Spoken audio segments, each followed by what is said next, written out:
Recording in progress.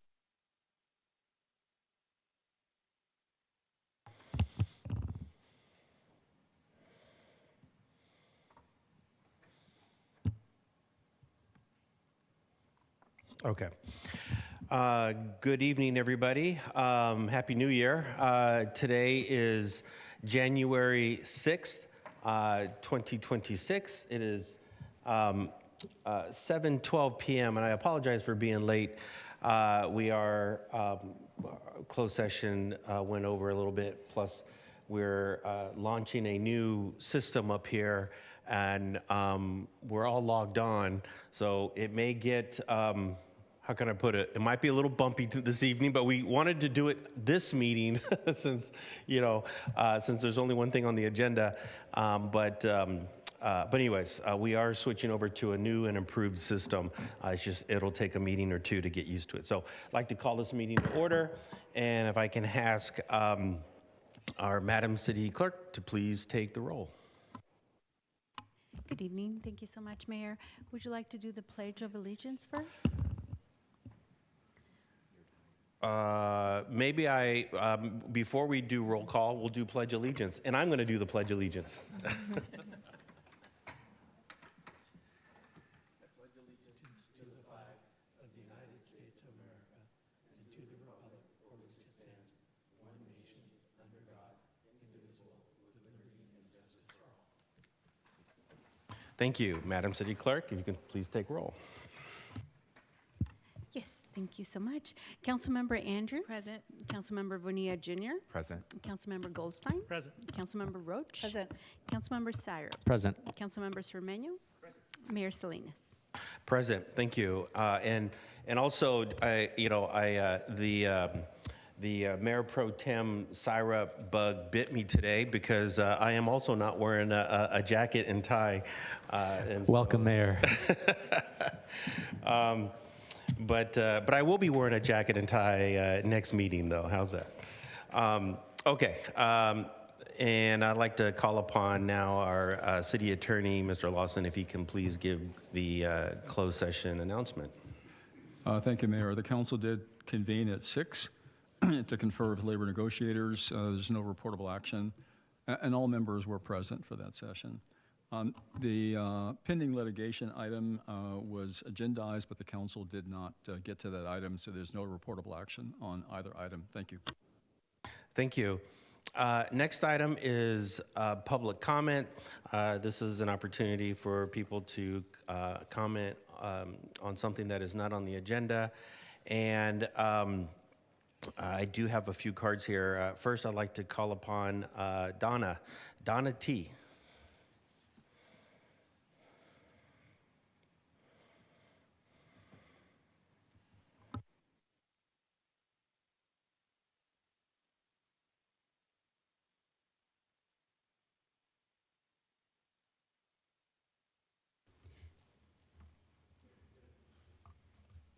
Good evening.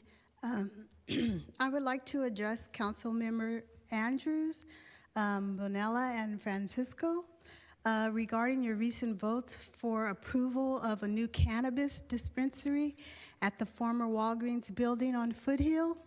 I am disappointed by this decision and feel it raises serious concerns for the long-term well-being of our community. History has demonstrated that these business decisions can disproportionately affect Black and brown neighborhoods.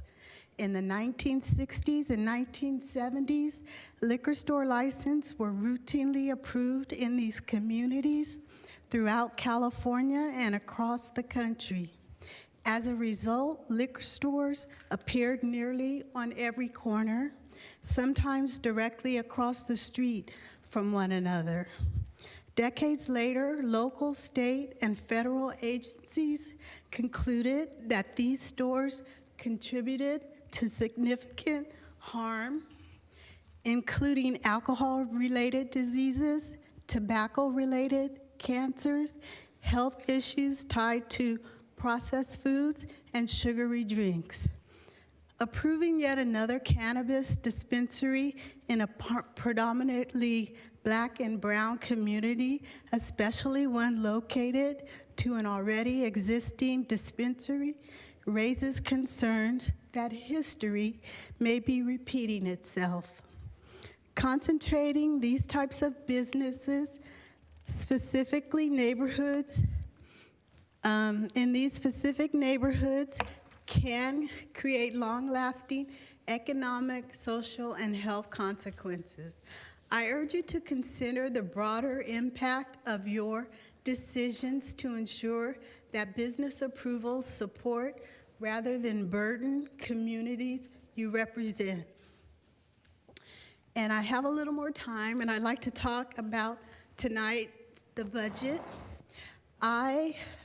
Measure C was once Measure A, and I walked and knocked on doors to get Hayward residents to approve Measure A because I believed in first responders being a part and there for us when we needed it.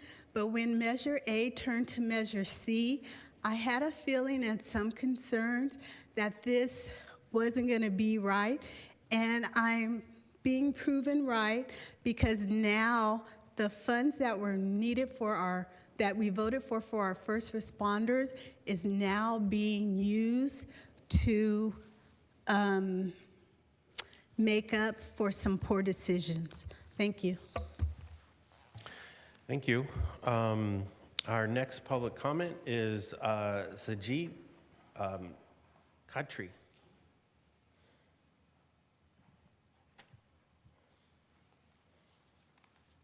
Good evening, Mayor and fellow council members.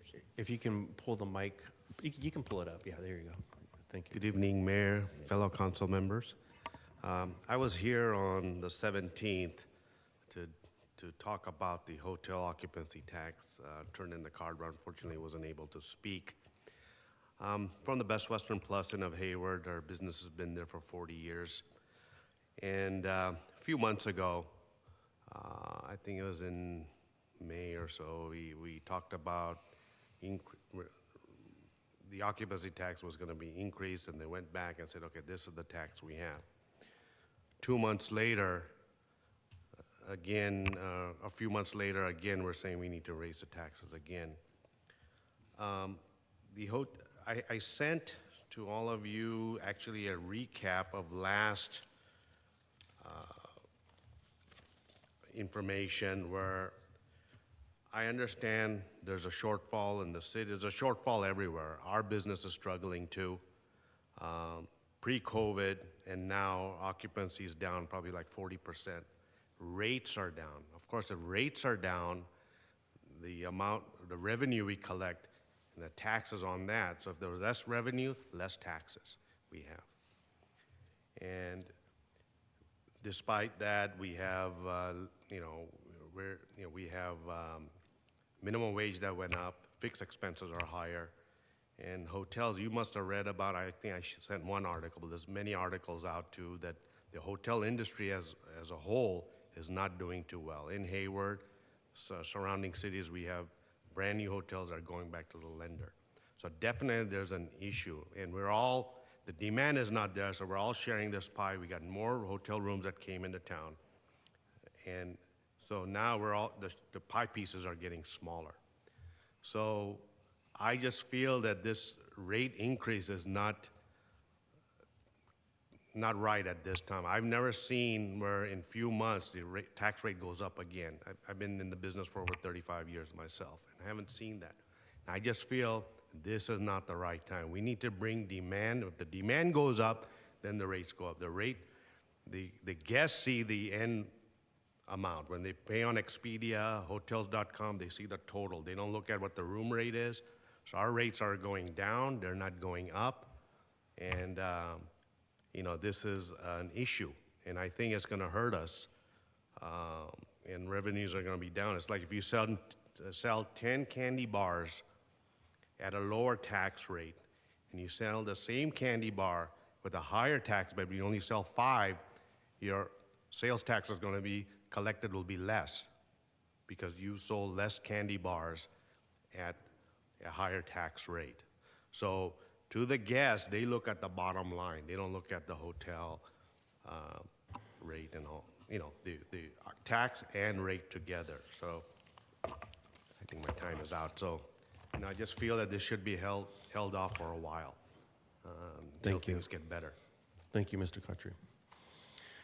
And then I have a third card, but I think our third card is reserved for the item that we're going to be talking about. So, good. All right. Okay, thank you. So I'd like to close public comment. Mr. Mayor, I believe we have an attendee via Zoom with her yes. hand raised. Hold on a second. Yes. Teresa H. from HCC. Hi, good evening, everyone. Can you hear me? Yes. Okay, just a couple of quick comments. First of all, thank you so much to Ms. Ott, who carried forward with the layoffs that unfortunately, very unfortunately, had to be done. So our group is in support of her fiscal responsibility.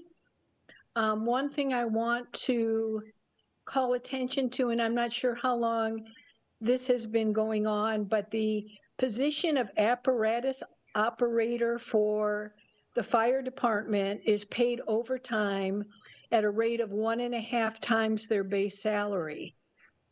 So, and there's a talk that the fire department as a whole has either threatened to or is suing the city of Hayward, but if something can be negotiated regarding the apparatus operators overtime, maybe a cap of some kind, that would be something to pursue.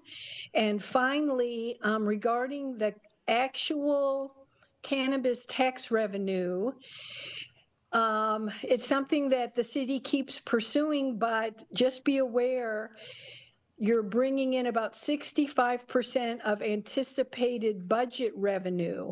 So I don't know if cannabis is really something to be continually pursuing when it is almost half of what is budgeted for our city. Thank you. Thank you. And I think that is the only public comment we have online. So I will close public comment. And then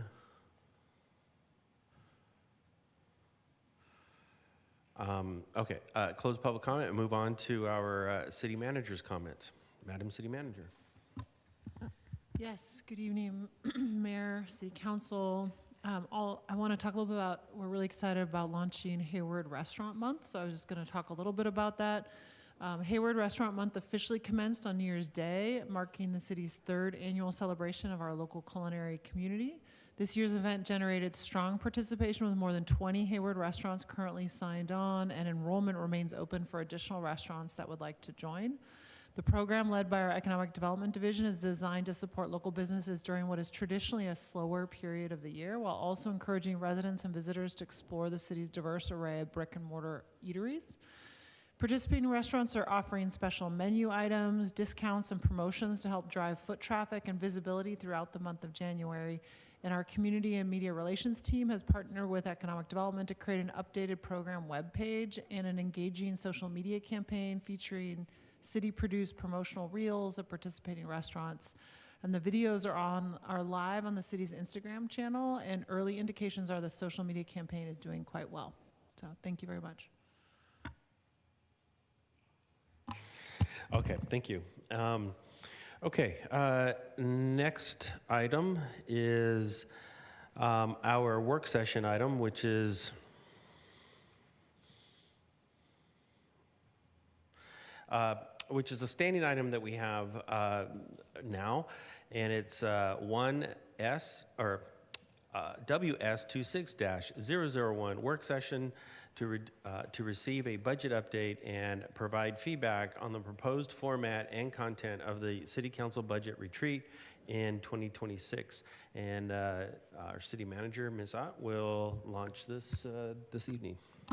Yeah, great. We'll start the presentation. I'm going to turn it over to Deanna Hilbrantz, our Finance Director, shortly. Do we have the slides are up? Okay, great. Next.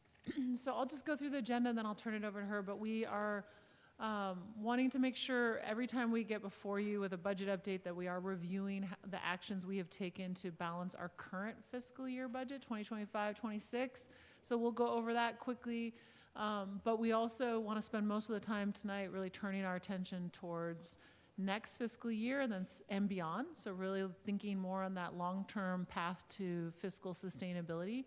And the first bigger step in doing that will be to hold a budget retreat with the council on February 28th.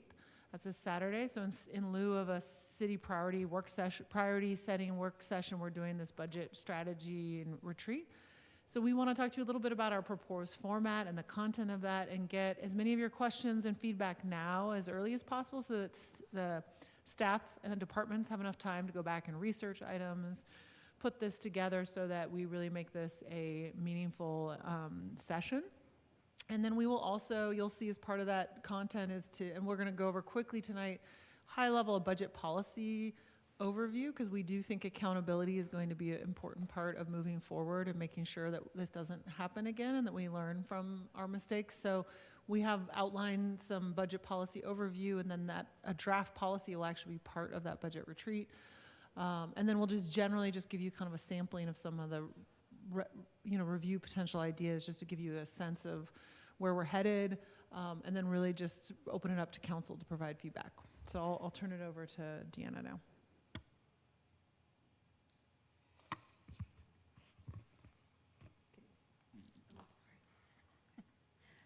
Thank you.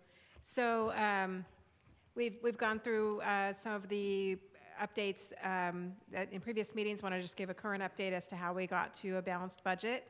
So again, we did a transfer from Measure C. A part of that is a loan. 3.85 million is a loan. We're still working through some transfers in and transfers out. So other, for example, internal service funds that have some available funds that won't impact their services. We're still working through those. We've got some one-time revenues. We've started a business license tax audit. Letters have gone out to the first batch of businesses. We're still looking for the payment for transfer tax of Southland Mall, but expect that soon. And working through some developer deposits and bringing those funds over for work that's been performed already. As you know, you approved the increase to the transient occupancy tax, so we anticipate some revenue from that. Working with all the departments, we've reduced service and supplies by over $2.7 million, almost $2.8 million. We are going to access our OPEB trust, so that's funds set aside for future payments of retiree medical, and we can access up to the amount we've paid out during this year. So we anticipate up to $3 million we can recover. And then other personnel-related savings, and this includes the labor concessions from 1909, the Fire Unit and Police Officers Association regarding overtime savings, savings from council, unrepresented and appointed employees, voluntary separations, layoffs, and other separations. So in the end, we got about $8 million, $8.3 million in personnel-related savings. So again, we're still working towards that balanced budget. We're looking to identify another $2 to $4 million in savings. The budget itself is balanced, but there's no room for anything unexpected. So we'll be coming back to measures for some other measures and opportunities to just have a little bit of room for those unexpected items.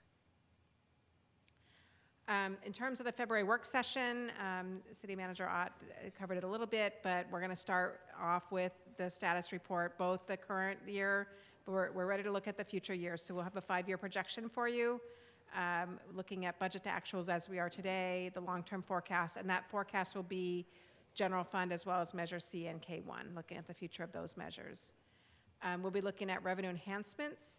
We have already started activity on considering a business license tax ballot measure, so we're working on contracts with supporting consultants. We started drafting those contracts already, and looking through suggestions we've received, and we'll talk a little bit about those later in this presentation. Same for expenses, look at some structural program and changes, again, as part of the February work session. Review of a draft budget policy, really leaning towards that accountability piece, and recommendations on long-term plans for the general fund. And again, finally, we'll look for some policy direction, but we'll be breaking that up into the day, throughout the day. So at the end of this presentation, we'll be looking for some feedback as to that format. And again, the budget policy is going to be a key item for us. We want to help the city attain fiscal sustainability and accountability, maintain best practices in budgeting, reserves, and grants, set up clear policy and accountability measures, and instill a culture of fiscal prudence citywide throughout the organization. Again, we've received budget ideas from council members, from the community, from a staff survey, other internal measures. We just presented a few to share. There's many more than these, but again, we're looking at modernizing our business license tax. Several cities have done that in the Bay Area. Utility users tax on streaming services. There's been some recent litigation. Billboards on city property, sale or lease of city property, Melrose. We're not judging these ideas at this point. We haven't done the work of evaluating them. We just want to share with you what some of them are. Alternative work schedules, concessions, pause contributions to internal service funds. So again, these are just some high-level ideas. Wanted to just give you a taste of what's there and really close out. Next slide. So to really just convey the message, we're just taking in the ideas. It's just a word cloud of some of what we had in terms of ideas. Wanted to hear from you. We want to make the most of February 28th. Obviously, we'll have a few other sessions with you before then. But to the extent we can receive those ideas sooner than later, we can do a little bit more work on them and have some more solid ideas or recommendations for you at the point of the February 28th workshop. So that concludes the presentation. And again, we're looking forward to the discussion and any new ideas you'd like to share with us. Okay, thank you. Well, before I go to council, this is a work session, so I want to go to public comment first. I do have one public comment card from Emily Wallace.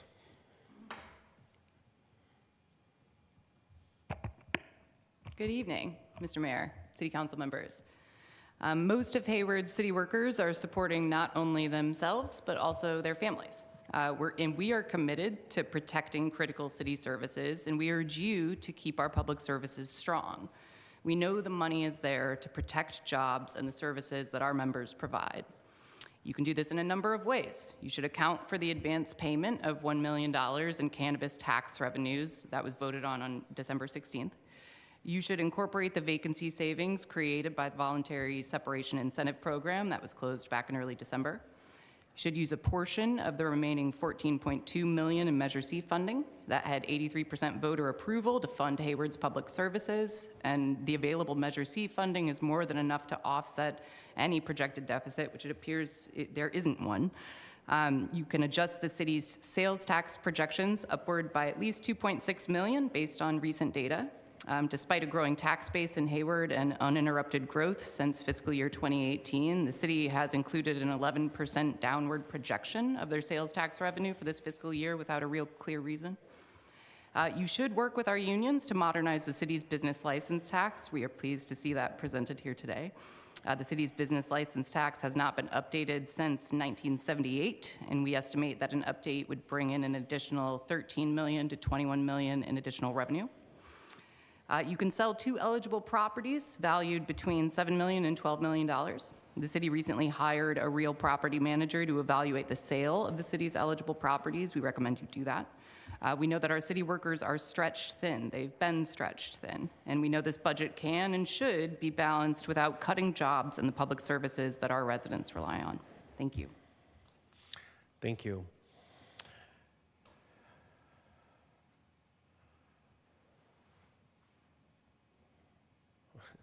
Okay, hold on. Okay,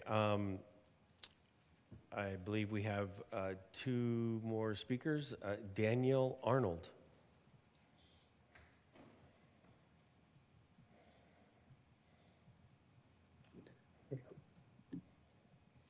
Are you able to hear me? Yes, go ahead. Yeah, so thank you, Mayor Salinas and Hayward City Council. So I'm actually the partner of one of the city employees that you are laying off in a few weeks. And I just wanted to speak to the impact of the words that I've heard from council at the last several meetings that I've watched online.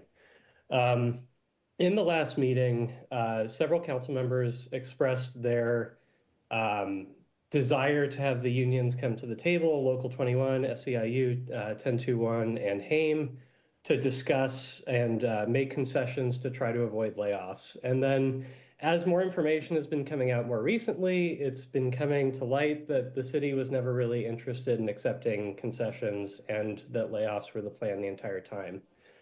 And I guess I'm not a municipal worker, but I can speak to you as a fellow adult who has a job and responsibilities. And in that capacity, I can tell you that at any job that I've worked at, I've always taken responsibility for my actions, and it's always been expected of me, right? When other people at work, depend on me, and I say that I'm going to do something, I do it, and if I'm unable to, I accept the consequences of my actions. And so, I find it really disingenuous that members of this council have sort of tried to sidestep ownership of this issue when the buck really stops at them, right? I mean, at the last meeting, Councilmember Bonilla said that there were still opportunities and the story was not written for the unions to come to the table and help solve this problem, right? Councilmember Zermenio talked about how it's because of staff in the past who hasn't, given the council proper financial information that we're in this crisis. The reality is that the council has the ultimate responsibility of what goes on in this city. And the council hired people that they were not overseeing while they failed to hire independent auditors, organize maybe a citizens budget review committee, things that other cities do to keep an eye on the books when indeed their members of the council are not able to bring the proper financial experience to the table. It was not the unions that decided to buy a movie theater. It was not the unions that decided to understaff the fire department and require a bunch of overtime to maintain minimum staffing levels. These are choices that were made by the city council. And so I ask that you take responsibility for your actions. At the last meeting, Councilmember Andrews made a comment about being willing to take a pay cut in solidarity for the employees at the city. The reality is that in solidarity with the employees who are being laid off, the only way to truly be in solidarity with them is to resign. And so, if you want to step up, I welcome you to. I do think that when district elections take effect this year, a lot of the trash is going to take itself out, but I'm looking forward to the voters doing the rest. Thank you. Thank you. TJ.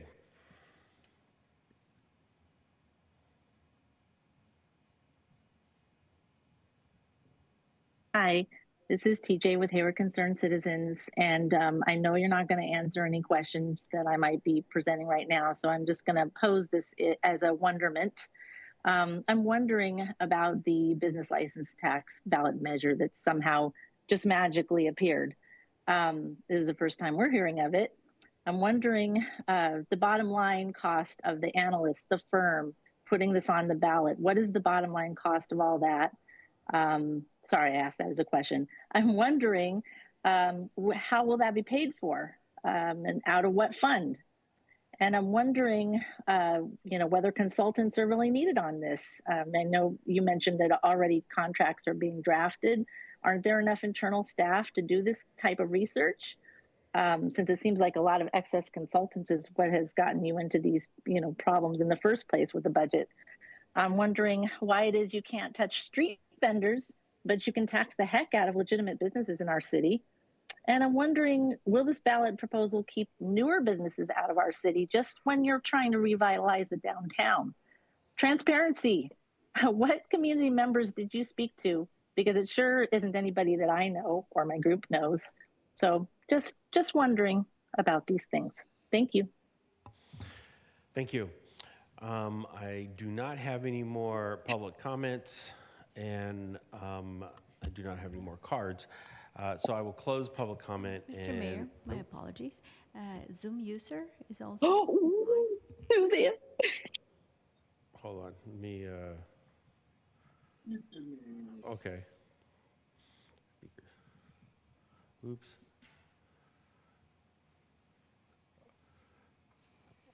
Okay. Zoom user then. Go ahead. Hi, I'm Suzanne Luther with Hayward Concerned Citizens, And I'd like to speak on in regards to the business tax that you guys are anticipating. One, I think that you should definitely charge the street vendors for this business tax. They are just living free. They don't even have to have a business license. So if you're not going to include them in this tax, then I think you need to tell them to take a hike. And also, everyone and anyone that's in the audience listening on Zoom or there in person or on YouTube, please spread the word that they're planning on doing this business tax. And you should tell everyone that you know in Hayward, especially business owners, that this is going to be on the radar and that their voices count, and to please speak up. Thank you. Thank you. Okay, I want to make sure I don't see any more public comment online, and I don't have any more public comment cards. Okay, so I'm going to return back to the dais, and Councilmember Andrews. Thank you, Mayor. I wanted to go over a number of short-term strategies that I would like to have reviewed for the session, as well as some long-term strategies. I will be submitting a referral, but just in general, would like us to look at contributions to our workers' comp. I understand that that might be overfunded. We'll also look at the internal service fund and seeing that there's already a pause, I believe, seeing what that will look like in future years. And then I will continue to advocate for reduction of salaries to match public safety. So I would like us to look at 11.5% until we're back at 20% reserve, or a range approved by council. I would also like us to look at CIP projects that are deemed non-essential until we are back at 20% reserve. And wanted to look at some long-term strategies. I understand we have a real estate property property manager, and wanted us to look at a list of properties at the Economic Development Committee to review. And it's not just because of the budget situation. I think we need to practice what we preach. We talk about vacant property owners, and we have a lot of property in Hayward, and so we could be looking at not just selling all those properties, but looking at activating those properties to bring in more sales tax. So I would like to, and also bring eyes to the street and help with public safety. So I would like to see that happen to activate Hayward. Other long-term strategies I would like to see, I would continue to advocate for Measure W funds, and I would like us to look at calls for service and at the Public Safety and Infrastructure and Airport Committees related to anything public safety, looking at cost sharing of responses. If we can look at that for the meeting, for the strategy meeting as well as the committee. And let's see what else I would like to see. I understand we're working on 5-year projections. I would continue to press for 10-year. Let's see, I also, just a second here. In addition to the general fund, I would like to look at all of the enterprise funds and have the Budget and Finance Committee to look at all the enterprise funds on a monthly basis, if possible. I know that might be a little difficult right now, but in future, when that information is available. And then I think we can't just focus on reductions. We also need to think about bringing in more revenue. I would like every Economic Development Committee to review a permit tracker of businesses that generate revenue. So every month they go to Economic Development Committee, we should be seeing where they are in the permitting process. And then I would also like to see what Downtown Hayward Improvement Association is doing to drive economic development and community engagement. We're the largest property owner of that association, so I would like to see more action as it comes to activities to bring more sales to downtown. I would like to partner with HARD to reduce the impact to the general fund when it comes to events and other activities. And I would also like to look at a red tape to green light program to expedite review and remove barriers to building housing and commercial businesses and implement an expedited permit process. And I would like to know, as part of the budget session, what would it take to get same-day inspections and permit processing? And let's see what else. I also, I do want to review the business tax revenue. I understand we have not raised the tax revenue since 1978, and we cannot continue to go to the residents for this. We need partnership from our businesses. And also would like to look at whether our investment funds are in different types of investments. So I think this is something the Budget and Finance Committee can look at. So I know people are looking at CAMP, so California Asset Management Program. So that could potentially be a stronger revenue generator from that investment. And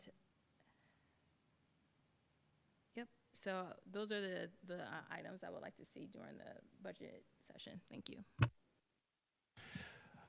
Thank you. Mayor Pro Tem Syrup. Thank you, Mayor. Thank you for the staff report. I know many of you are working throughout the holidays to help put this together, are going to continue working on this as we get to the February work session. Want to thank the commenters as well. I understand that this is difficult for our labor partners and our city employees, so I just want to acknowledge your contributions and the difficult position that we're all in right now. I have a number of ideas I want to share as well, so excuse me if it's a little bit rough as I try to thread a few different needles here. First of all, I want to agree with Councilmember Andrews on partnering with HARD around figuring out ways we can reduce certain expenses tied to events. HARD is our Parks and Recreation District, or they are a separate government entity, but they like to share or present themselves as such, and I think there's an opportunity for partnership here. And from what I understand, maybe you can help jump in. Have we already been in conversation with them around support for events? Yes, I did meet with the general manager, and they have indicated their willingness to support a number of downtown events, and we'll get that a little clearer. But there's at least I think 3 or 4 events that they're willing to fund. Great, going forward. Thank you. And as we navigate ways in which we may have to tighten our belt, every chance or opportunity we have to not reduce services or benefits to residents, I think, is our shared goal here. So I hope that all of our ideas are clearly contributing towards that shared end. I think it's fair to wonder, to address one of our callers, why we haven't talked about a business license tax before. And I think not every government has to go after money that's on the table. Sometimes governments leave money on the table, and we haven't adjusted our business license tax for close to 50 years, if not over, close to 50 years. I serve as representative to the Mosquito Abatement District that has a taxing authority of, I think, close to 4 cents, and it only charges around 2 cents, and that's after we recently increased it because they don't need more than that to operate effectively. But we recently tried to do our best to do right by our employees by increasing salaries across the board. And now 94% of our revenue is going towards salaries and benefits, which is really unsustainable for the city. And so we're in a position now where we have 2 choices, well, not 2 choices, but we're trying to balance a few things. We're trying to figure out how to draw in more revenue to ensure that we don't have to make service cuts and that we can pay our employees adequately, because we did have a number of employees in multiple bargaining groups that were below market rate. And that was really the intention of the council when we approved these contracts. So I just want to be upfront about that. I mean, when we first put forward the MOU for some of our public safety departments, I believe it was someone from the group of one of the Wanderers that called in to say hallelujah when they saw the police contract. And that contract is expensive. We have to find a way to pay for it. And so that's where ideas like a business license tax come into play. There is money we have been leaving on the table, and I think that we need to pursue every available option. I think in terms of Mr. Khatri, I understand your frustrations around the hotel tax, and I'm sorry, similar to our residents and to our employees, that this deficit is putting pressure on all of our business communities. One thing I'd like to understand how we could do better is to better enforce on short-term rentals. Airbnbs aren't allowed in the city of Hayward, is that correct? Okay, that is correct. I'm seeing nodding from staff. I don't know if the whole community has that message, but that is business that's being taken away from our hoteliers. And so, I wonder if enforcing on Airbnbs is cost recoverable. The staff time that we spend to enforce it can pay for itself, but also has the added benefit of making sure that we're steering customers to our hoteliers, especially as larger events, speaking of demand, like the World Cup or the Super Bowl are going to take place in the Bay Area. So just would be interested in understanding, maybe this isn't something that necessarily has to come to the work session in February, but it's already a rule in Hayward. How do we actually enforce it? On the topic of actually enforcing, I know street vendors is an issue, but if we think that taxing street vendors is going to close this deficit, it's just not going to. Those numbers just don't add up. It's not nearly enough money to account for the 94% that we're spending on revenue, of our revenue that we're spending on salaries. However, I do think when we're trying to explore economic development approaches, I believe the council in the past has discussed wanting to see where can we rezone or allow for more flexible zoning to allow for some commercial businesses to operate in homes.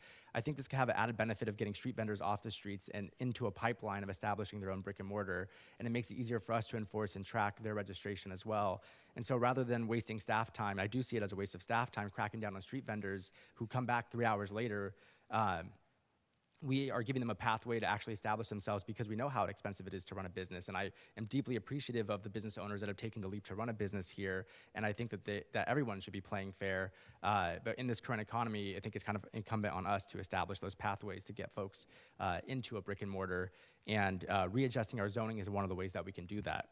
And readjusting our zoning is another way in which I think cities leave money on the table. A lot of cities in California are zoned primarily residential outside of a few commercial areas. We could have more robust walkable neighborhoods and commercial districts with better zoning approaches that have been left untouched because there really hasn't been a need or a motivation to do that.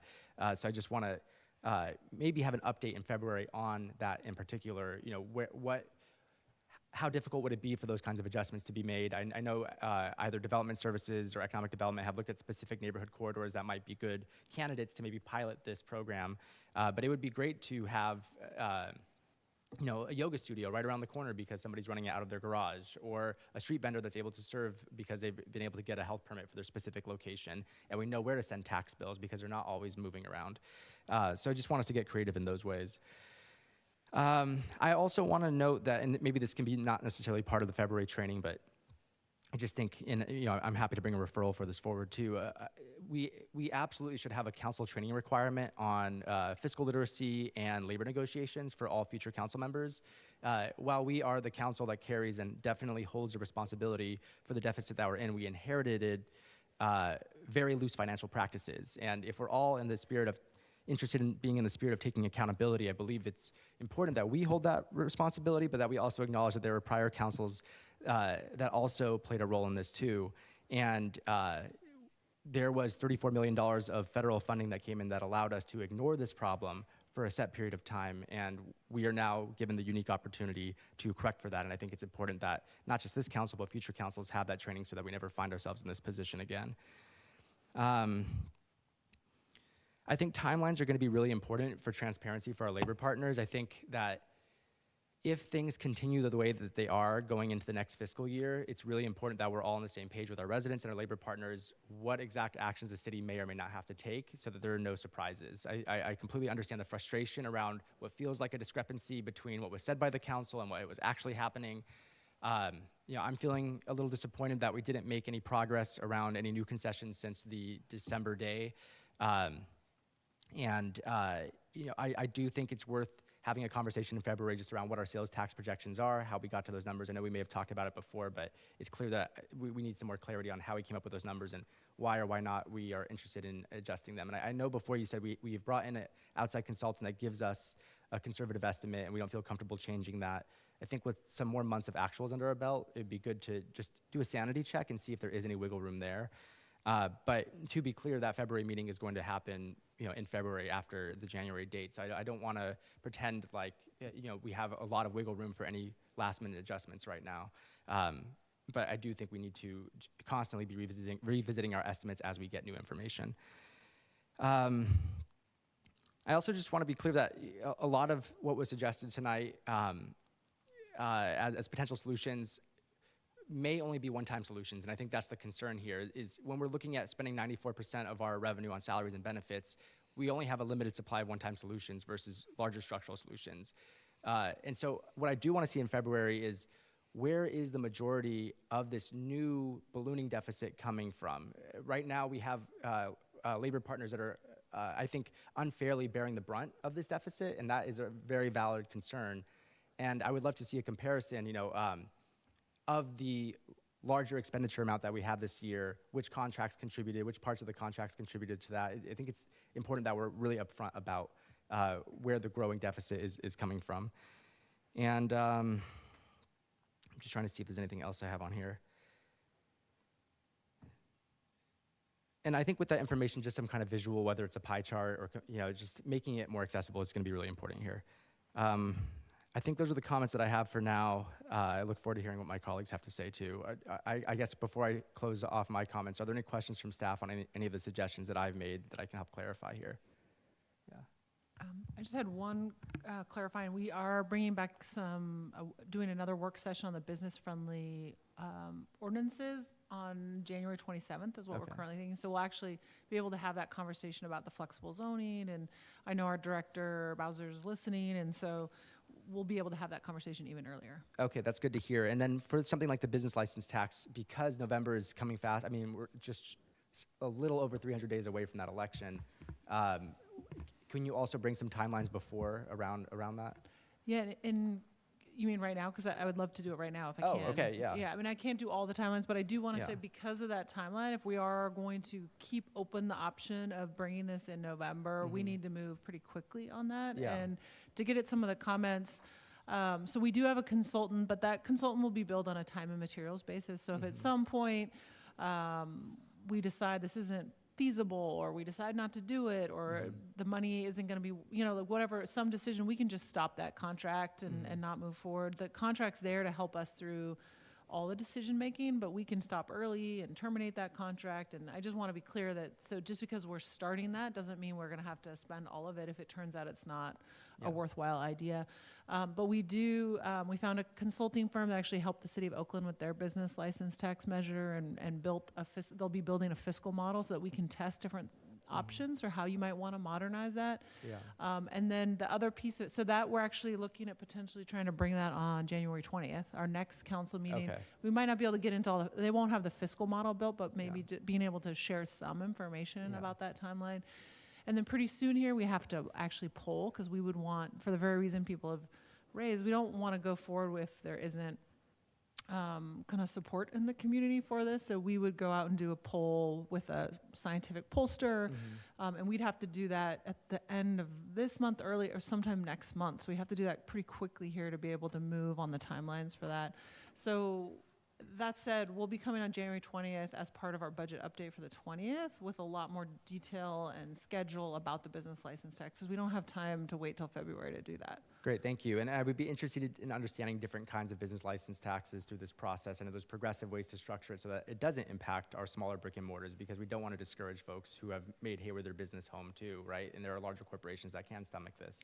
That's right. Yeah. And they will be able, we've built in scenarios that they'll be able to run, so that we'll get council direction. We can run different scenarios for you. And I just want to comment why staff couldn't do this and how, I mean, what their specialties, I mean, they'll actually take our business license database, and then they have a model that they build from using that database from scratch, and then run different scenarios on the different tax rate structure. So that is really one, even if we have the ability to do it in-house, it is time consuming and takes a lot of time, and we're trying to manage a lot of other things. So we just don't have the resources and possibly even the expertise to build a fiscal model using our business license database. Yeah, and that's understandable. I mean, if a small $100,000 investment-ish helps us bring in several tens of million a year, that helps us sustain and pay our employees what they deserve, public safety and non-public safety, right? Like, that's an investment I think is worth making. And so, I'm in support of moving forward with that. So I look forward to that conversation. And my commitment to our labor partners is any opportunities for revenue generation. As I've mentioned before, I'm willing to help champion. As we transition to district elections, as one of the callers mentioned, this is something that I am very intent on campaigning alongside with. So you have my commitment to be boots on the ground, spreading the word about this if we decide to move forward with this tax. And it sounds like there's a lot of momentum towards doing that. So those are my comments. Thank you. Thank you. Council members Arminio. Mayor, thank you, and I thank my colleagues, Andrews and Sawyer, for those good comments and good ideas. Thank you for the report, and I'm glad that we're going to be doing this almost on a weekly basis because that's the best way to do it. Some thoughts that I have. What have other cities done when faced with this situation? Maybe we can learn from them.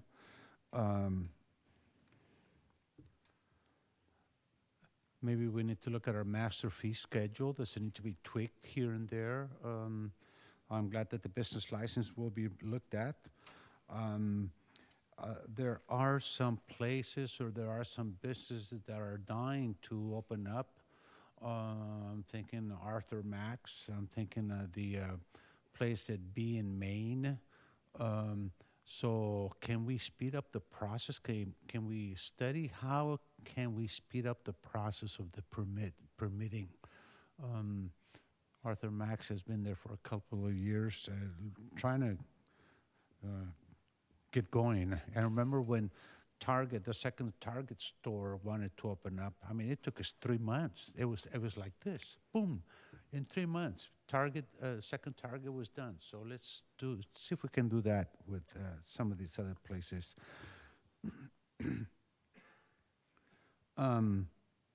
So that's the speed. So we are also, this is a common point that I've always repeated, we are leaking dollars with all the street vendors that we have. So if we were to charge them license fee, and if all the customers that drop all the money, money for their goods, if that money could be given to our restaurants, that would be that would be good for us. So we have 81 street vendors out in the city of Hayward, and I think they need to be controlled. So that's another avenue. We do have this month, you probably already know that we have a restaurant month. Let's see if we can come up with another Shop Hayward First project. We have some businesses in Hayward where some of those products are only made in Hayward. I'm thinking Hayward Hef, I think Tasmanian Double is only made in Hayward. Robo-Taxi, it's a Robo-Tax or something like that. Shasta, and I bought Shasta in Costa Rica. So these are Hayward products, and we ought to do some kind of a project, say Shop Hayward own businesses. Hayward, we lost Annabelle Candy, sadly, but that's another one. Another one that I've always mentioned is we need to force our absentee owners on B Street specifically to rent those spaces. The one business across the street from Casa del Toro, we used to have an arcade and we used to have an ice cream shop there, and it's been empty for 3 years. And the owner doesn't want to do anything. The guy who wanted to do something with it has done nothing. And we need to force them to do something. That's not right. I do want to make sure that we always talk about being consistent, being transparent, being accurate in all of our presentations, because the last thing we want is to have our employees or our residents saying, we don't trust you, we don't have any faith in you all, etc. And I do want to correct one of the callers who said that we need to hire the correct people. We hire 3 individuals only. The folks who are 700 or so employees are not hired by this particular body. And I believe those are all my comments. I love what we are doing. I want to see more activity. I want to make sure that every resident and every employee in Hayward has a complete, clear black and white message. Shop Hayward first. I think it's great for the local economy. And I think that's one of the answers to our problems. And again, I thank you, staff, and I thank my colleagues for doing this, and I thank also our employees. Thank you for your comments. Thank you. Councilmember Bonilla. Thank you, Mayor, and thank you for this report. So as I was thinking about this work session and what I want to get out of it, I want to make sure that, we're looking at the more longer term structural changes that need to be made while also looking at kind of revenue generating opportunities, which I'll talk about. But I think in order to do that, we have to establish, some criteria that we can all agree to. So for an example, maybe some guidelines could be preserving core services is one of the guidelines, and managing risk responsibly, because there's going to need to be a lot of risk trade-off decisions that we fully understand as we make decisions on what programs we're going to maintain, what programs we might want to delay or suspend. And then I think also one of the goals needs to be ensuring that whatever decisions we're making are helping us manage the long-term physical sustainability of the organization. So I think the reality is we're going to need to incorporate additional short-term changes as we move forward towards our longer-term goals. And the work that we're going to need to undertake is going to need to be defined using a very disciplined approach where we have clear prioritization guidelines, where we're transparent in the trade-offs that we're making, and where we're centering the way that we're making decisions around our community and using any available and all available data sources, because oftentimes we're not making data-informed decisions, and I really want us to bring as much data to these decisions to inform how it is we're moving forward. So what I'm going to share tonight will be along those lines. I think we're going to need to be creative and bold in how it is we approach this work session, and we're going to need to all face the reality that change is inevitable, but there can be a lot of good things that result from the changes that we're going to be making as long as we're making these changes responsibly. So as I think about some of the immediate things I want to explore during this session, one of them is really understanding what our staffing philosophy is across the city, because that's, I think, led us to a little bit of this imbalance. So I don't want to go as far as to say freezing all open positions citywide, but I do want us to consider what does it look like to be very intentional in our hiring practices and get back into balance with best practices related to the ratio of general fund revenue to staffing that we're spending, because 94% is unsustainable.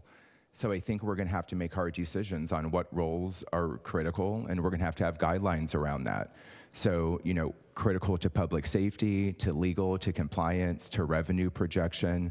And then we're going to have to be clear on how long are we going to hold these lines so that we don't find ourselves in a position of needing to do more layoffs because we're hiring in a way that's perhaps not as responsible as we need to be.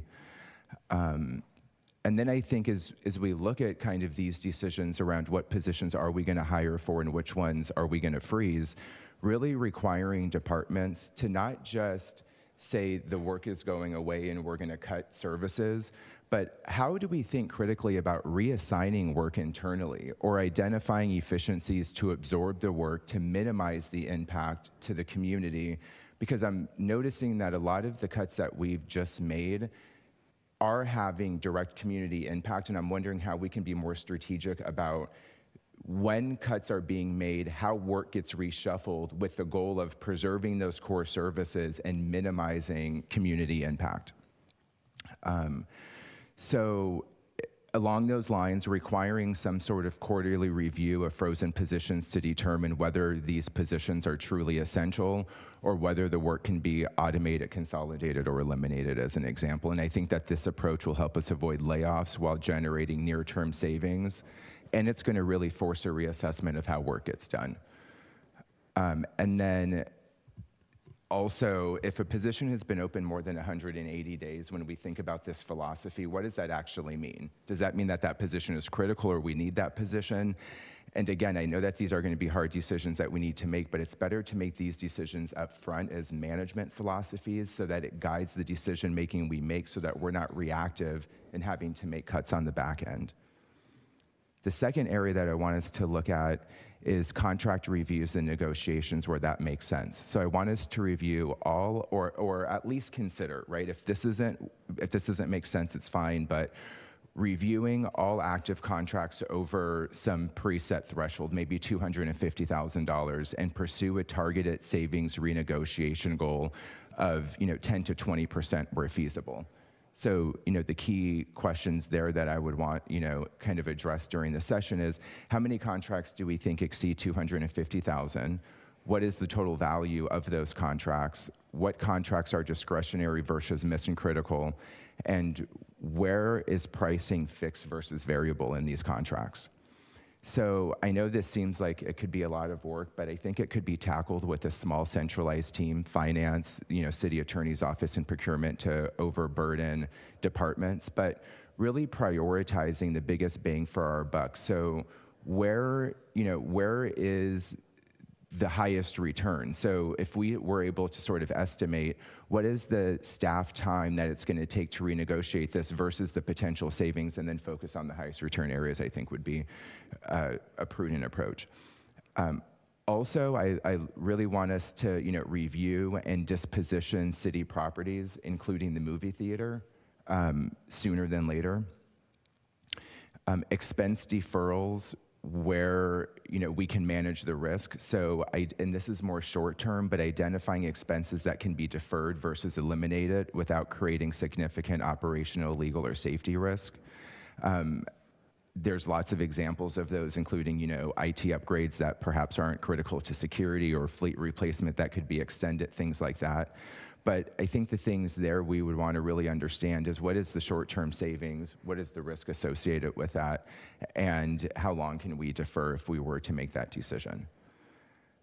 The other thing is, I want us to start looking at not just this work session, but all of our decisions, really taking more of a risk-based financial, decision-making approach. So considering a more formal, risk-informed framework for financial decisions, especially during this deficit period. So what I mean by that is, as we're looking at these trade-offs and making decisions around, what we're going to keep, what we're going to invest in, and what we're not, what happens if we don't make the investment? And what is the likelihood of that impact materializing?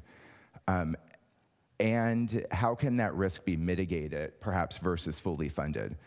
And then to support this, I think we do need to have more clear risk assessments, and we need to have improved visibility into the downstream consequences, not just the immediate savings. For an example, we knew that we were going to need to make cuts to the library, but did those cuts have to result in an additional day of the library being closed? And if so, then we want to understand that up front, so that when we're approached by the community about what these immediate savings are doing to services, we're able to articulate those downstream impacts more clearly.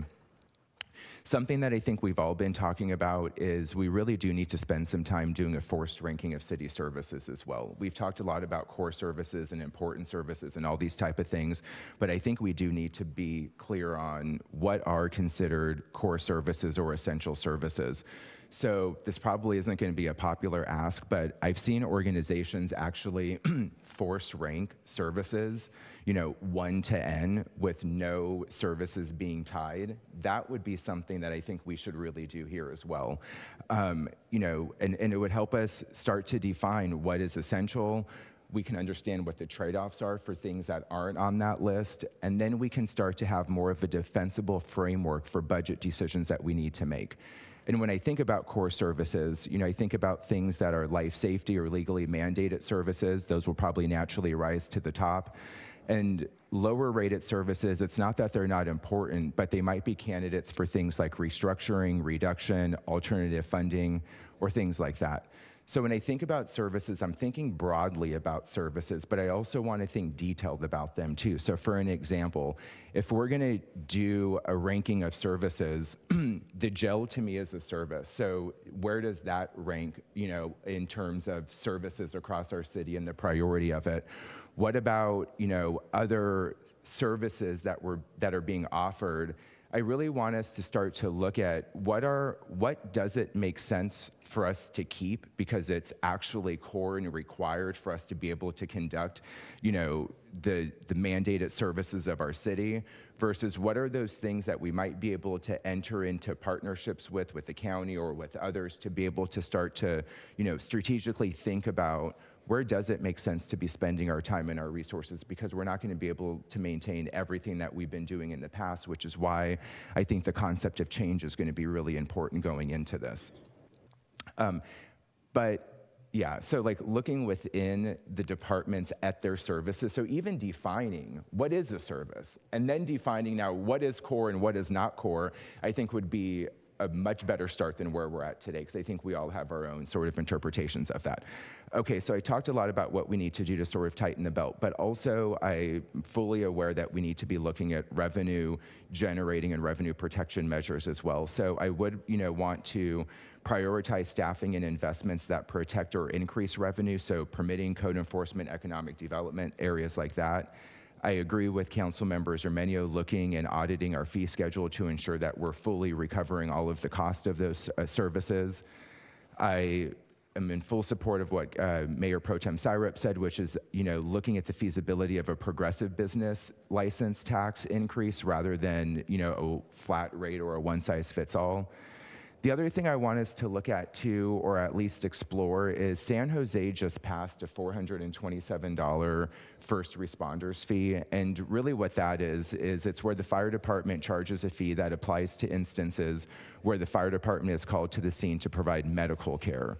The fee is billed to insurance companies and not individuals. And one of the things that we know about our fire department is we respond to more medical calls where we're providing healthcare or medical services out in the field. So looking at the feasibility of something like that, I think would be good. We also, talked about the possibility of a Mello-Roos tax and kind of just exploring what that is and where that might make sense. And then I'm also interested, we heard from our labor partners and from staff that they have a lot of good ideas that they want to bring to the table. So I'd be interested in what their thinking is here as well. And then, I agree with the city manager's comments around trust and transparency throughout this process. We need to make sure that we're clearly communicating trade-offs to the public. We're explaining what we're choosing to fund and what we're not choosing to fund and why. And then we're building credibility by showing discipline before, asking our residents for any sort of new revenue measures. So I do look forward to the session. I think it's going to be a great one, long overdue, but very much looking forward to the renewed energy that our staff is bringing to this work, and the council is too. So thank you very much. Thank you. Councilmember Goldstein. Yeah, thank you, Mayor. So, first of all, thank you for all of the hard work that continues to be done to get us out of this mess. I know that our staff are feeling burdened because of the pressure we're putting on them in terms of their jobs, but I also recognize that you are too, that our city staff that are having to come up with the budget numbers or having to justify the decisions that we're making, it's a burden. Not to minimize in any way the heartfelt pain that I feel for people that are losing their jobs, but we're all feeling it. And so I appreciate the hard work that you're doing. First and foremost, the policy changes that were being contemplated, I think are absolutely necessary for the reason that, Ms. Ott, that you stated. We don't want to be here again. We don't want our staff to be here again. We don't want to have future council be in a position where we say that we want to reward you, we give you the rewards that we feel that you deserve, and then turn around and say, we got to take them all back. So, it's hard work, we need to do it, and we don't ever want to be here again. In our February discussions, it'll be really important for our bargaining units to come to the table early and talk about real solutions. You can't avoid the fact that we need to get something done. You just can't avoid it. And the problem is that if you wait, it compresses the timeline by when we have opportunity to fix the problem. That compressed timeline forces our hand. And what, I mean, the city's hand, not just ours. I'm talking about everyone in the city that's making these decisions about what happens next. So it's really important to stay on top of the conversation and be open to coming to the table with some real solutions. because otherwise people are going to get their jobs cut. We don't want that. I know you don't want that. We don't want that. Staff doesn't want that. City manager doesn't want that. It's painful. It's really painful.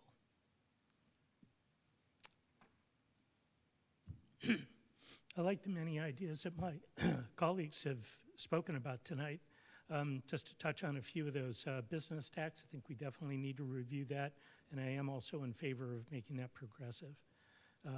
Opening up our zoning laws to make it possible for people in the neighborhoods to open a business. I think it lowers the barrier of entry because now they can use the land they already own to make a business happen, but it's also just good for the neighbors, people who want to do business with each other.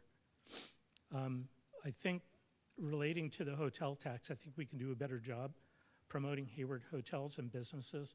And I've spoken about this a number of times, but especially when there are overnight events like sports competitions and concerts, to work hand in hand with our business community to promote those so that folks know that they can come, they can enjoy the sporting event, they can enjoy the concert, maybe even come early for dinner and then stay late in one of our hotels or visit one of the nightclubs.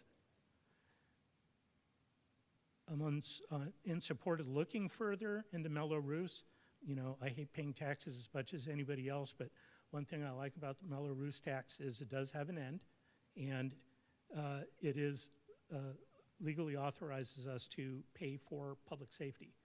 And given that we're currently at 94% of our budget is in salaries and benefits, it just seems like that might be an easy win. I don't know. It kind of depends on how much more growth we have in new properties. So obviously there are economics factors at play right here that may or may not come to fruition, but it's certainly something we ought to look at. I do know that other communities are charging a medical response fee. I also know firsthand, because I had it happen to one of my kids, it gets paid by the insurance. So if that's a way that we can, recover some money, I think we ought to look at it. Looks like it ought to be an easy win. I'm not sure. I don't think it needs to go to the voters, for example. I think it's just something that we can implement. I also am in favor of making technology investments that will make jobs easier. Not talking about doing away with jobs through automation, but just making jobs easier. And I know, having spoken to a number of folks in our city, there are some really great ideas out there about what technologies could be a win that way, right? Make the job easier, but also, produce better results for the community.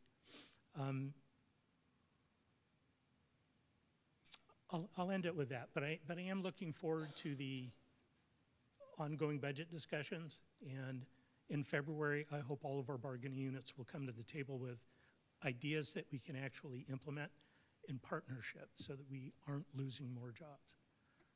So, thank you. Thank you. Councilmember Roach. Thank you. Going last is actually helpful because thank you to all my colleagues for all of your really excellent and very thoughtful comments on all of the items. So I'm going to check off a lot of the things that I talked about, but I still have a few things to say. First, based on the public comments, both here and on the emails we received, and I want to thank our employees for continuing to reach out, and we have to keep a dialogue going.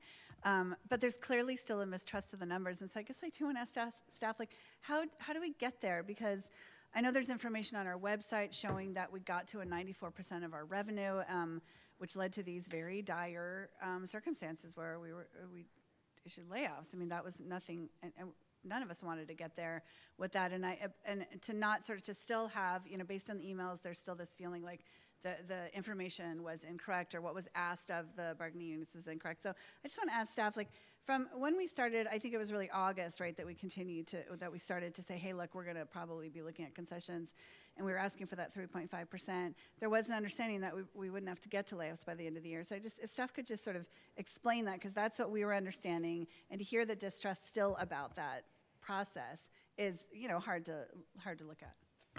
So just so I'm clear, the question is, sort of how did we get here? It's kind of what's the sort of big picture story of, Well, yeah, and I mean, just to sort of dispel, like, if there's, if the rhetoric we're getting is, hey, you guys said if we did 3.5%, there would be no layoffs, and now the feeling is that was never true.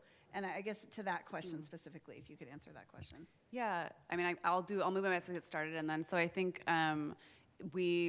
to tell the full story, as yes, we came to you guys in August. I think there was some change in staff in July, and we started to say, oh my goodness, we had said we were going to come in last year with no use of reserves, and instead we used 30 million, which is basically all our reserves. So we're now, and then in addition, because of that, we recognized that we overspent by 30 million last year. So we were like, oh, our budget's not correct. We just know our budget's not correct. So we're going to start looking at that as soon as we can. So at the time, I think we went back and estimated that we thought the deficit was probably around 20 million. That grew to 26, 27 million. And at the time, we tried to identify different options just off the bat. It was a very fast turnaround. Of course, none of us wanted to be working this fast. And we ended with about an amount that equated to 3.5% at what we would need from labor. So that was the number that we came to. And I think over the course of the fall, we did not, you guys received the updates from us. We were not moving towards layoffs. We were trying to get the concessions. And then sort of as we entered closer to the end of November and realized that it didn't seem like we were making any progress on that front, we had to start taking other steps. So that that's sort of. No, that's helpful. Because, I just want, our partners to know that this is what we're hearing. That was the understanding, that we would get to a place where there are no layoffs. And we did not want to get to layoffs. That was definitely a common, thread here. And I think sort of to continue to hear that was somehow never an honest experience, like that is what we were living with. And I think as it got later and later in the year, and it was clear that wasn't going to happen, I think then layoffs became a very clear reality. And I'm really, really sorry for that. And so then my second part of the question is, how do we get to this place of clarity where we are all on the same page? Because, just hearing the comments tonight online, there's still this feeling like, oh, the money's there somewhere. And that's not what we're seeing. Like, we're seeing this as a much more dire situation than I think some of the rhetoric that's happening. And so, I understand it. I've been on the other side. I've stood with Teachers in Solidarity, railing against the school district, saying the money must be there.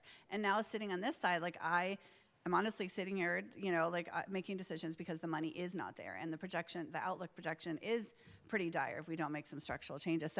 So my question, I guess, to staff is, how do we find a place among our employees and our labor partners, and us that those numbers that can be relied on? I know we have an excellent FAQ page that shows this 94% of revenue. That is a very real number. How do you get to reductions unless you look at compensation? I mean, I don't know how to get there. So if one of you wouldn't mind sort of what your ideas might be and how we get to that. I can take a trust first again. step, and then either Deanna or Jen, you want to jump in. I've been thinking about this too, because I do think we need to move forward, and I want to make sure that we're all feeling like we're part of the solution and understanding the same story. One thing I think we could potentially do on the 28th that came up tonight, I heard a couple people mention it, is look at what other cities in the area, just to say, like, look, this is what most cities have of reserves. This is what we have in our reserves right now. This is what.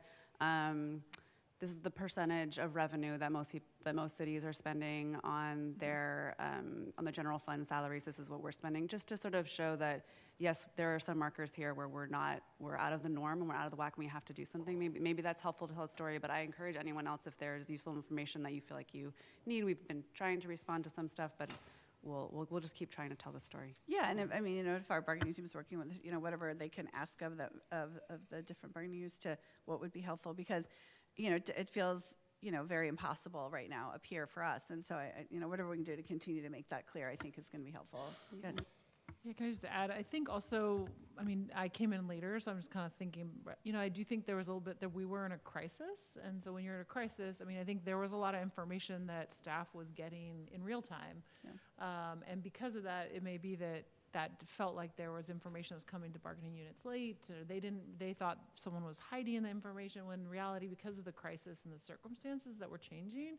And so I think what we're trying to do now is be very organized too, and really transparent about providing information along the way through these updates, and trying to be organized too, so that we really we're scrubbing the numbers, making sure they're right before we release them, being transparent about them, and really just trying to have a very clear process of sharing information, good information, and us being on top of things and coordinated. And so there's no like magic bullet here in terms of, or I shouldn't use that term, sorry, but there's no kind of easy solution to trust. It's about trust and having employees and bargaining units trust us when we say something, they believe we're telling the truth.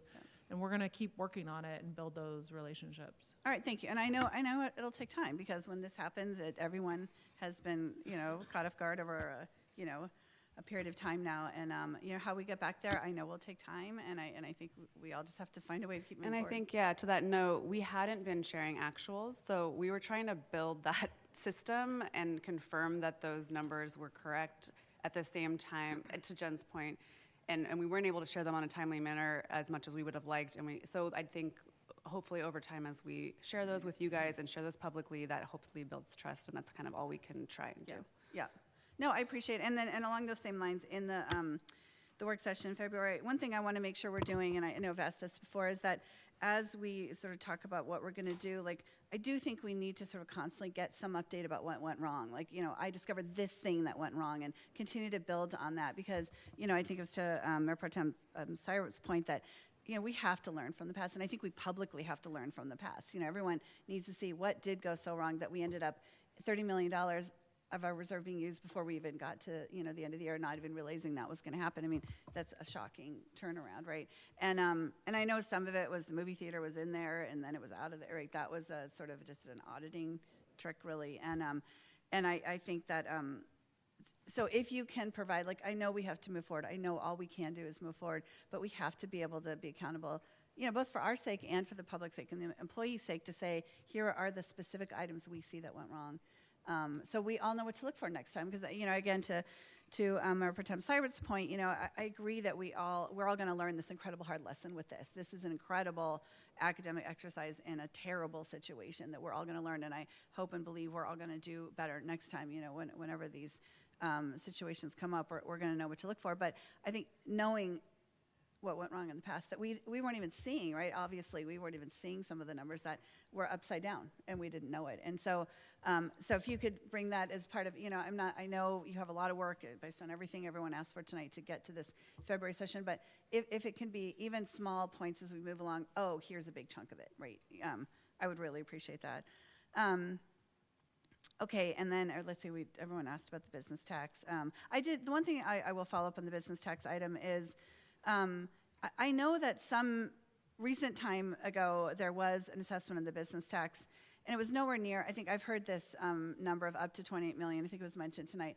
My understanding from this past assessment was it was nowhere near that. So do we have any back of the napkin, or we're not even going to go there right now about what that would be? I don't, and okay. I don't want to go there. I want to bring this That's consultant fine. on, but I will ask them to try to give us that kind of order of magnitude range as early as we can, even if we don't have an exact number, but to give us kind of a scale. Okay. But I want to have our consultant on board. Thanks. Yeah, and I mean, to the public, there was public comment about it tonight. There is no measure. They said, we heard this tax measure is happening. It is not happening yet. There's going to be public input about it, both from the businesses and the community. There are mandatory steps we have to take to get to a ballot measure. So this is something we're looking into, because it is a real opportunity for us to raise revenue and potentially stave off further cuts in the future. So I'm willing to look at it. I'm willing to work hard on it if it becomes clear that this is going to be worth us doing.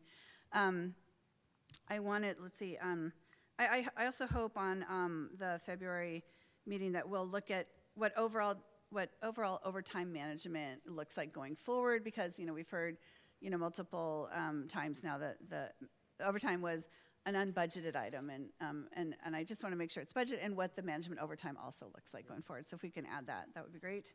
I said that already. Just to touch back on the TOT point from our hotelier in the room, I know that when we had this discussion in the past, we moved it to 12% because there's also this 2% excise tax. And so I was wondering, can anyone recall when this excise tax expires? I just wanted to sort of understand, like, some relief that, by moving to 14%, we're essentially, putting on a 16% tax. And I know at some point that because of the excise tax, and that 2% will expire. And I wanted to give some. I believe it's the end of 27, but we'll confirm that. End of 27. Okay, so another year. So just that there would be some hope that it goes back down to 14 at that point.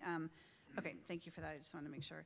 And then also just the point about, I know that there's been comments that it wasn't fair that we just did this without a public hearing, but my understanding is when we did this in the past, there was a ballot measure. This was agreed upon, and at that time, the ballot measure said you could go up to 14%. Is that right? So that was why we didn't have to come back and do a public discussion on this. Is that right? Yes. Okay. Okay, great, thank you. I just wanted, just to sort of explain why there wasn't a larger public discussion when we made that decision. What is it, a few weeks ago? Okay, and then my final thing for the February work session is, just based on all the comments and what we might have to do and how does this get worse before it gets better, and what we can do to sort of like stave off the worst of what could happen here. And so one of the things I would say is, what are the steps we're taking? What can we look forward to avoid things like declaring a fiscal emergency? Like, can you bring back the steps on that for us so that we know what we're trying to avoid, basically? That would be really helpful. So I'd like to see, what's our worst case scenario and how are we coming back from that? So I would appreciate that. I think that's all. And again, thanks to my colleagues for all your great comments tonight. Thank you. Thank you. Councilmember Andrews. I'll be brief. I just had a question. When do we plan on meeting with HARD to talk about partnership? Are we looking at that as a HLAC meeting or a different session meeting? I've already met with the general manager, and Okay. some of those partnerships have already been determined, and so staff will be meeting, I believe, this month. We're going to be setting up regular monthly meetings. In some cases, it'll just be the general manager and myself, and then on the off month, it'll be a group of a larger cross-executive team, and they'll be meeting on the other month to coordinate on different things that we're working on and ways to partner. But those, we've already had the initial meeting, and we'll be meeting again this month. Okay, and the goal is to eliminate projects from the general fund, Measure C, so looking at what we can do to reduce impacts to those funds, including La Vista Park, Stack Center, possibly those kinds of projects. Yeah, for the events, for instance, we'll try to get that solidified this month in terms of because I already met with the general manager, what that looks like exactly and how much savings that is.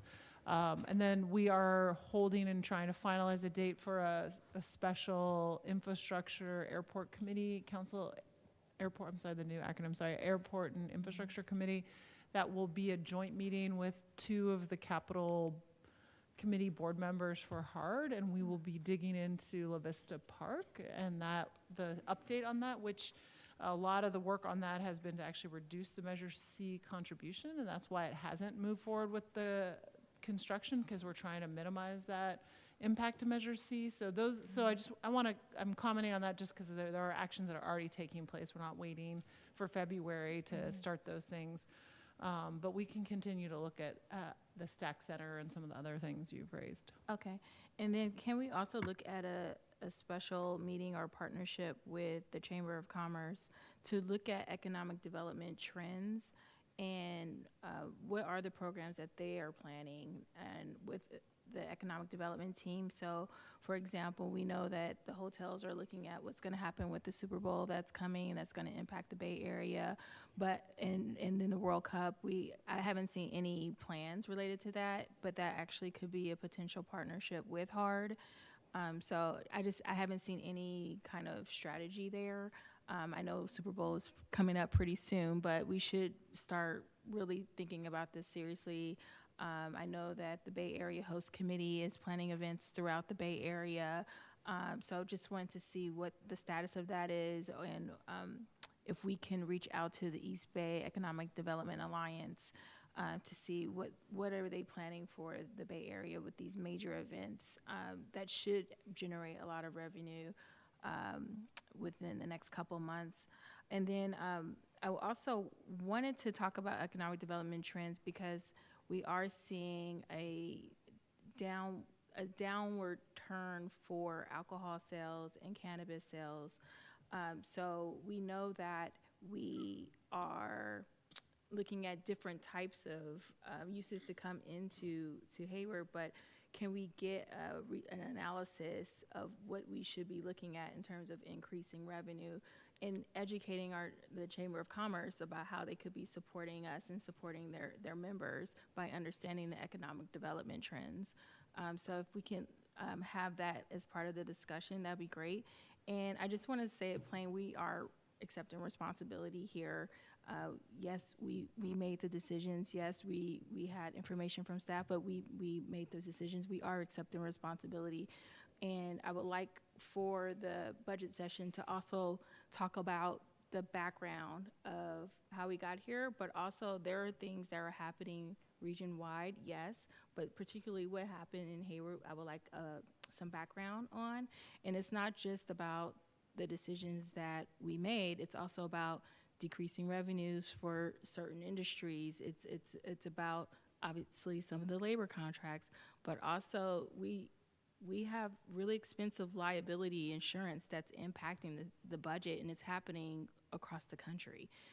We also are seeing expensive legal settlements, and I would like to talk about that. Like, how is legal settlements, insurance policies, all these things that are contributing to what's happening with the budget as well. So I just want to have a holistic view when we talk about the background before we start the budget session. Thank you.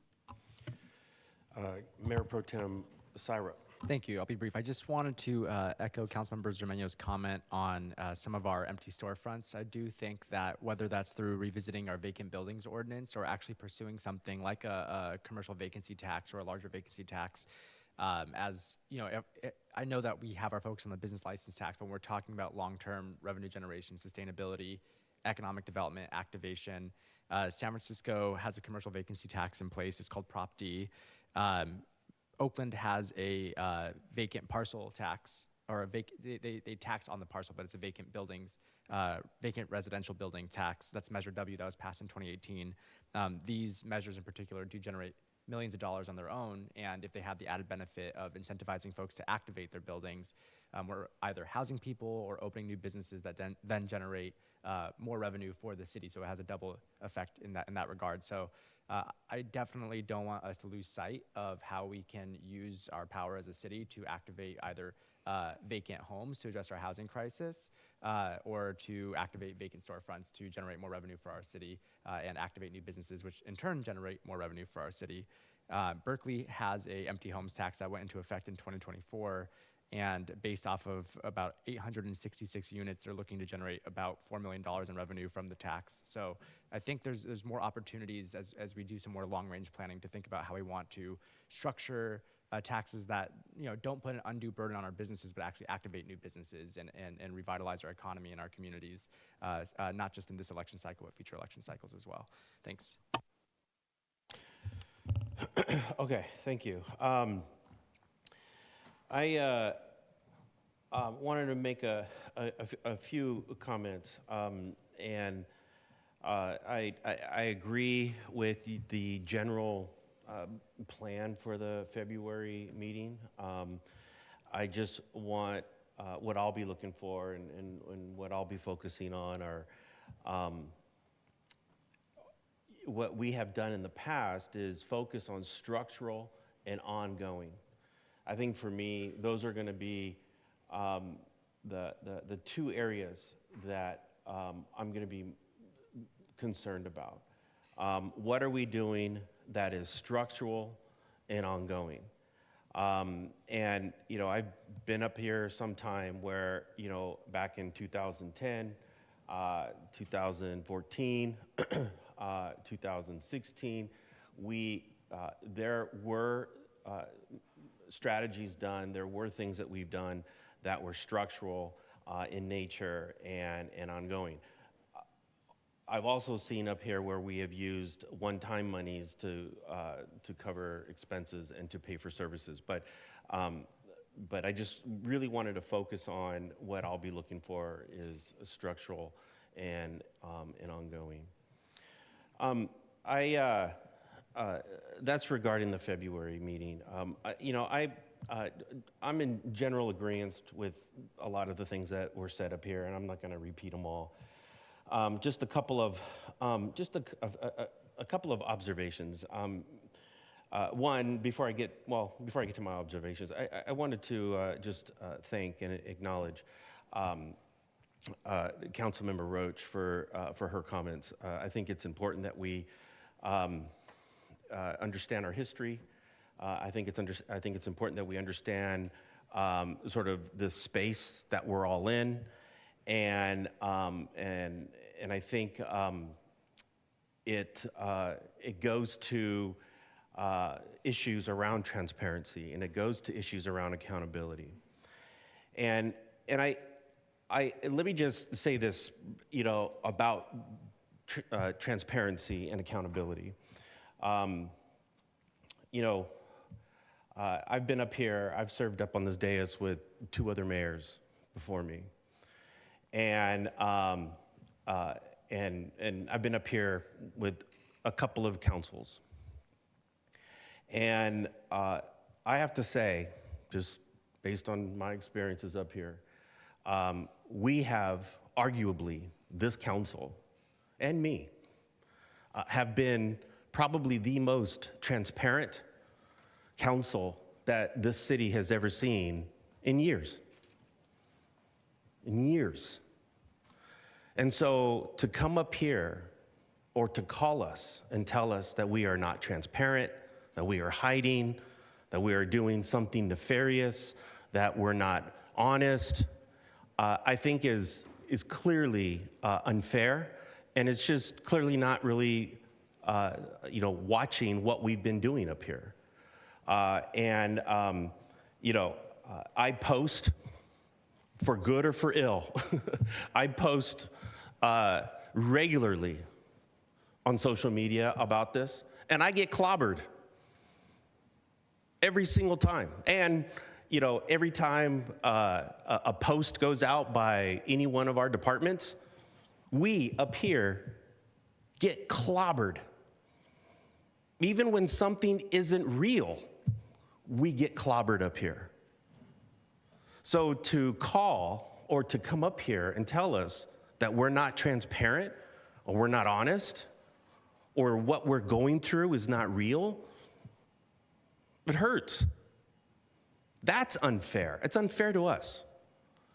And so I think we have, and to say that we haven't been accountable, clearly you didn't see the November 18th meeting up here, where I think every single one of us up here, we went on a big apology tour. And it wasn't only up here. It was on social media. It was in all the vlogs and blogs out there. So I think this council, more than any other council, has taken responsibility, has taken accountability. Even tonight, I think every single one of us up here has said something to that effect. And so I just, want to be clear about that, because we have done a lot up here. And I think the council has been, we've been methodical, we've been thoughtful. I think staff has been great, and I'm sure we have drove staff nuts. But we are going to get through this. We get it. And I know, I see our business community here. Mr. Kotri, listen, I get it. And we're listening. And I was sitting here writing down all the things that we have done so far up to date. I'm not going to go into them right now. It's a lengthy list, but we are listening to both staff. We're listening to ourselves. We're taking action on corrective action that we've been talking about. So I want to be clear about that, because over the last couple of weeks, I've been sort of hearing this sort of drumbeat, and I don't want this to become a thing. And I certainly don't want people to take away or steal the narrative, our narrative, that what we have been doing up here has been transparent and accountable. An observation made that I want to make in this, as somebody who was born and raised in this city, observation, We love services in this city. We love services. And I think over the years, we have done some incredible work to make sure services are delivered to the community. We have.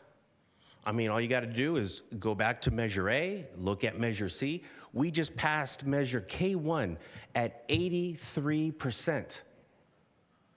That's how much this city values services. And I think with us on the council, I mean, every single one of us were out there walking neighborhoods. Not only for K1, but for C and for A. God bless our firefighters and our police officers who financed the campaigns for C and A and K1, and who met with us on Saturday mornings, Sunday mornings, and walked all day to make sure that we had the revenue streams to provide the services that we all value. Public safety, a library, a park, picking up trash. We have a Keep Hayward Clean and Green task force that we pay for. And that's why our neighborhoods are clean, right? And so that's one of the things that we are doing up here. And I've said it before, and I'll say it again up here, is that throughout this process, if there's one lesson, throughout this process, in addition to keeping an eye on structural and ongoing strategies, is preserving employees, and it's preserving high quality services. Because I know that with services are tightly coupled with staff. Services just don't get done. Staff does services. We get it, we know, and I think the community gets it. And so those are values that we are up here trying to balance. And those are things that I think historically this council has always tried to balance. In good times and in bad times, we have always tried to do that. Another value that we another item that we value as a city is public safety. We value public safety. And clearly, if you look at our budget, people say budgets reflect values. Well, look at our budget. I mean, I can't hide it. Look at our budget. And the other value, I think, and I think this council certainly does, but the other value is employees. We value employees. And part and parcel how we got here is that. And so in here we are talking about revenue generating strategies. Absolutely. We're totally on board. We're going to do that. In fact, we're talking about it. But we're also looking at how we can preserve staff and preserve high quality workers or high quality service. And I think that's the balance that we've been trying to do up here. And, Ms. Donna, I know you came up here and you were concerned about Measure C. And I think for people who are listening to us tonight and who are just hearing that we're going to be borrowing from Measure C and applying it to our current situation. Well, let me sort of be clear about this, because I don't want people to not fully know the story about Measure C.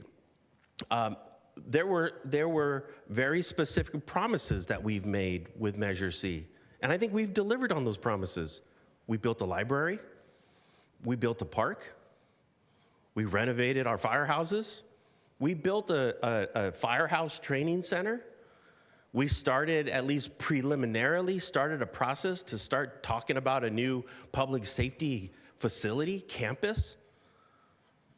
We've paid for a Keep Hayward Clean and Green task force that if you call or if you log on to Access Hayward and report a problem, we can fix it within 24 to 48 hours. I mean, we've done it.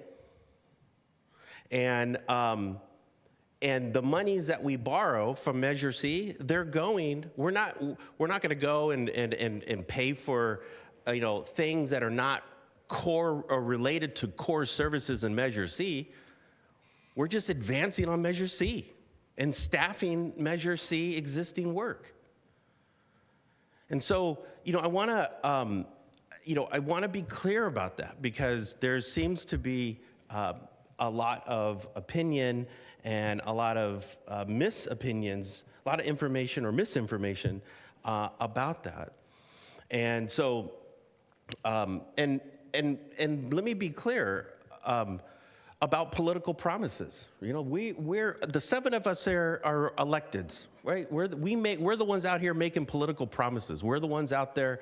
I was the one, along with many of us up here, all of us up here, that stood on doorsteps promising Miss Donna what we were going to do with K1 and what we were going to do with C and A.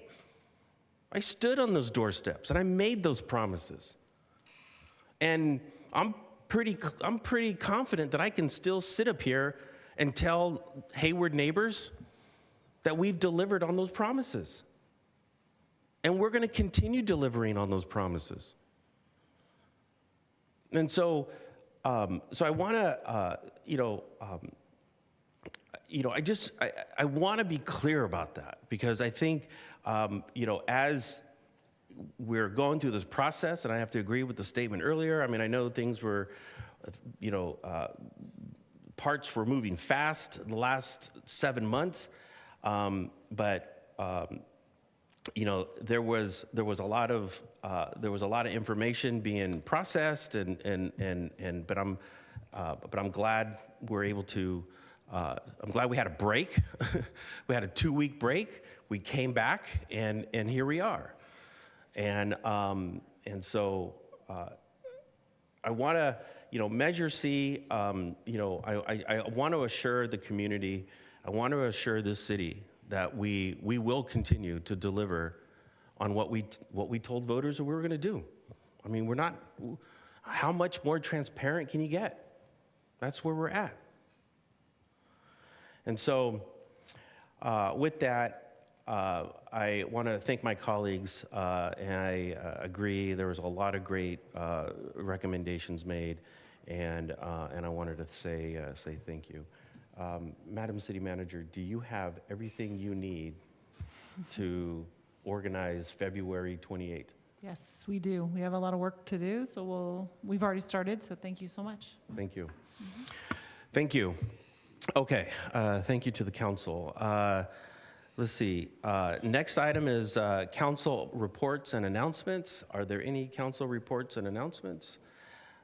Seeing none, I'll move over to council members.